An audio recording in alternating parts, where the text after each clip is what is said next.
وہ انجان بن کر کہتے، مجھے کچھ سنائی نہیں دے رہا۔ مسیلمہ ان کا ایک ایک عضو کٹواتا چلا گیا، مگر وہ آپ صلی اللہ علیہ وسلم کی ختم نبوت کے برملا اظہار سے باز نہ آئے، اور اس طرح شدید ترین اذیتیں سہتے ہوئے شہید ہو گئے۔ ناظرین، ایسے ظالم و جابر اور شاطر دشمن کے فتنے کو مٹانے کے لیے حضرت ابوبکر صدیق رضی اللہ تعالی عنہ نے 2 لشکر بھیجے تھے۔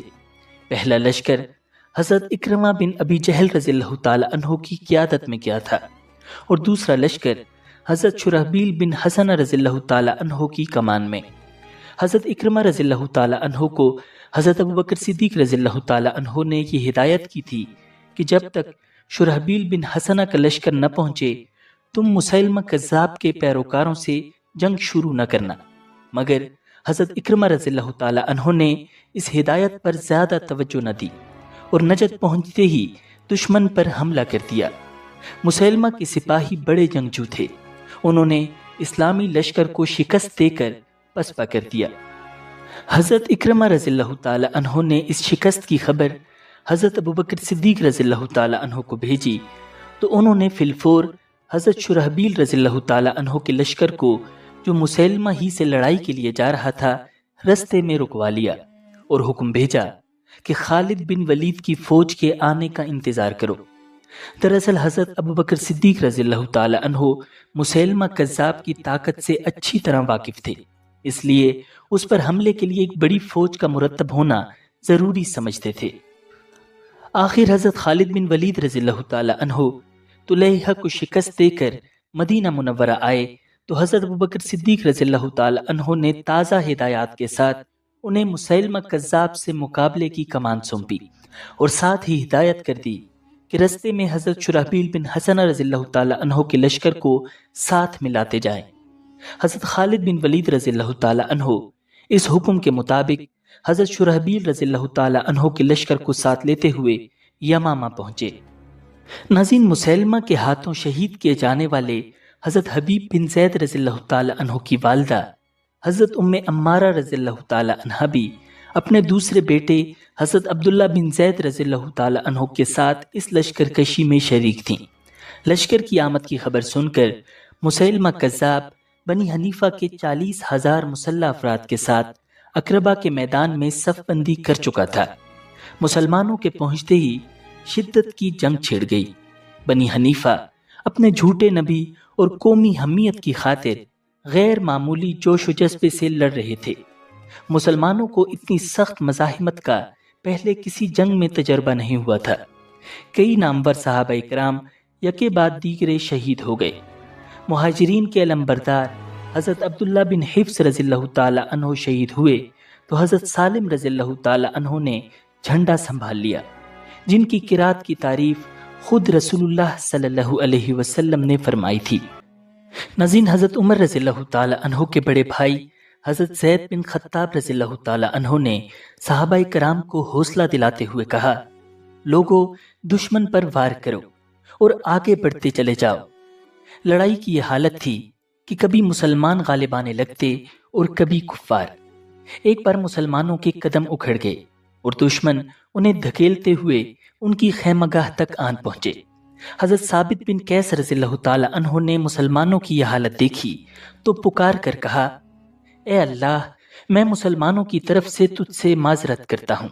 یہ کہہ کر حملہ کیا اور لڑتے لڑتے شہید ہو گئے۔ ناظرین، حضرت سالم، حضرت ابو حذیفہ اور حضرت زید بن خطاب رضی اللہ تعالی عنہم نے بھی اپنی جانیں قربان کر دیں۔ میدان جنگ میں دیر تک گھمسان کی لڑائی ہوتی رہی۔ آخرکار حضرت خالد بن ولید رضی اللہ تعالی عنہ نے مسلمانوں کو منظم کر کے ایک زوردار حملہ کیا اور دشمن کی صفیں الٹ دیں۔ منکرین ختم نبوت سر پر پاؤں رکھ کر میدان جنگ سے بھاگ نکلے۔ میدان جنگ سے کچھ دور بلند و بالا دیواروں میں گھرا ہوا ایک باغ تھا جسے حدیقۃ الرحمن کہا جاتا تھا۔ منکرین ختم نبوت فرار ہو کر اس باغ میں مورچہ بند ہو گئے۔ مسلمان وہاں تک پہنچے تو وہ دروازہ بند کر چکے تھے، اندر داخل ہونے کی کوئی صورت نہ تھی۔ حضرت انس بن مالک رضی اللہ تعالی عنہ کے بھائی حضرت برار رضی اللہ تعالی عنہ نے یہ منظر دیکھ کر اصرار کیا کہ انہیں اچھال کر باغ میں ڈال دیا جائے، تاکہ وہ اندر سے دروازہ کھول دیں۔ پہلے پہل مسلمان نہ مانے، مگر ان کے اصرار پر انہیں اندر پھینک دیا گیا۔ وہ لڑتے بھڑتے دروازہ کھولنے میں کامیاب ہو گئے۔ تب تک انہیں 80 سے زائد زخم لگ چکے تھے۔ اب مسلمان ایک ریلے کی طرح اندر گھسنے لگے۔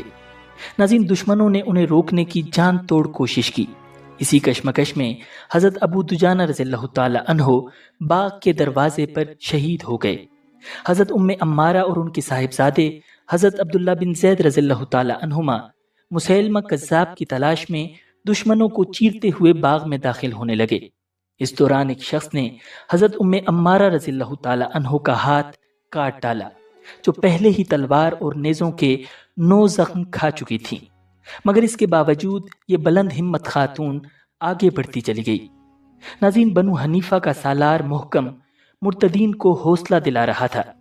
حضرت عبد الرحمن بن ابی بکر رضی اللہ تعالی عنہ نے تاک کر ایسا تیر مارا کہ حلق سے پار ہو گیا۔ آخر دشمنوں کا حوصلہ ٹوٹ گیا۔ مسلمانوں نے انہیں تلواروں کی نوک پر رکھ لیا۔ دشمن مایوس ہو کر باغ سے فرار ہونے لگے تو مسلمانوں نے تعاقب کیا۔ مسیلمہ کذاب بھی مفرورین کے ساتھ بھاگنے کی کوشش کر رہا تھا، مگر وحشی بن حرب رضی اللہ تعالی عنہ گھات میں تھے۔ ناظرین، حضرت وحشی رضی اللہ تعالی عنہ غزوہ احد میں حضرت حمزہ رضی اللہ تعالی عنہ جیسے عظیم شخص کے قتل کے بدلے بڑی نیکی کے طور پر اس بدترین انسان کو قتل کرنا چاہتے تھے۔ انہوں نے اپنے روایتی انداز میں ایسا برچھا مارا کہ ملعون گھائل ہو کر وہیں گر پڑا۔ اسی لمحے حضرت ام عمارہ رضی اللہ تعالی عنہ کے بیٹے حضرت عبداللہ بن زید رضی اللہ تعالی عنہ نے تلوار کا وار کر کے اس کا کام تمام کر دیا۔ ناظرین، اس ہولناک جنگ میں مدینہ کے مہاجرین و انصار میں سے 360 صحابہ کرام نے جام شہادت نوش کیا، جن میں سے 35 بڑے نامور قاری اور حافظ قرآن تھے۔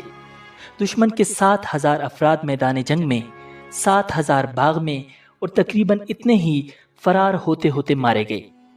ناظرین، جنگ یمامہ سن 11 ہجری کے آخر میں پیش آئی تھی۔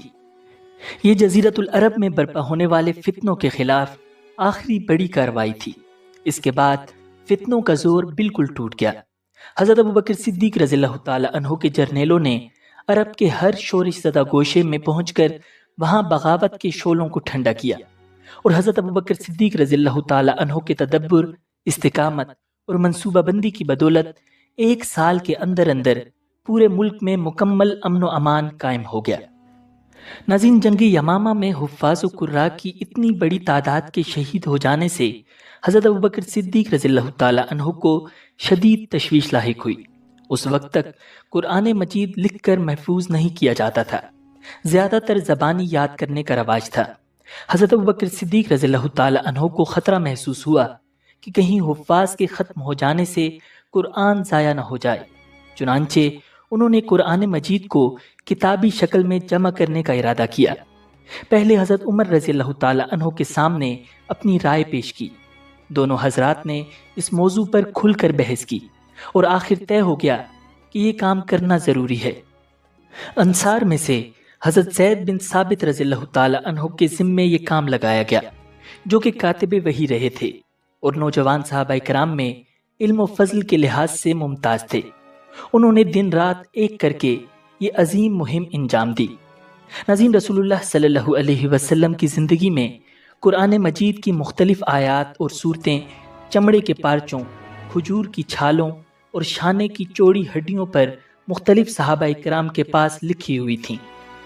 حضرت زید بن ثابت رضی اللہ تعالی عنہ نے ان تمام تحریری وسائل اور حافظوں کی یادداشت کو بروئے کار لا کر ایک مکمل محفوظ نسخہ تیار کیا، جو حضرت ابوبکر صدیق رضی اللہ تعالی عنہ کے پاس رکھ دیا گیا۔ ناظرین، یہی نسخہ بعد میں خلیفہ دوئم حضرت عمر فاروق رضی اللہ تعالی عنہ اور پھر ان کی شہادت کے بعد ان کی صاحبزادی ام المؤمنین حضرت حفصہ رضی اللہ تعالی عنہ کے پاس رہا تھا۔ حضرت عثمان رضی اللہ تعالی عنہ کے دور میں جب یہ شکایت ملی کہ دور دراز کے علاقوں میں لوگ قرآن مجید کی قرات میں اختلافات کا شکار ہو رہے ہیں، تو اسی نسخے کو دوبارہ حضرت زید بن ثابت رضی اللہ تعالی عنہ کے حوالے کیا گیا، اور انہوں نے قرآن مجید کے ماہر صحابہ کی ایک جماعت کے ساتھ مل کر اس اصل نسخے سے مختلف نسخے تیار کر کے پورے عالم اسلام میں ان کی اشاعت کرائی۔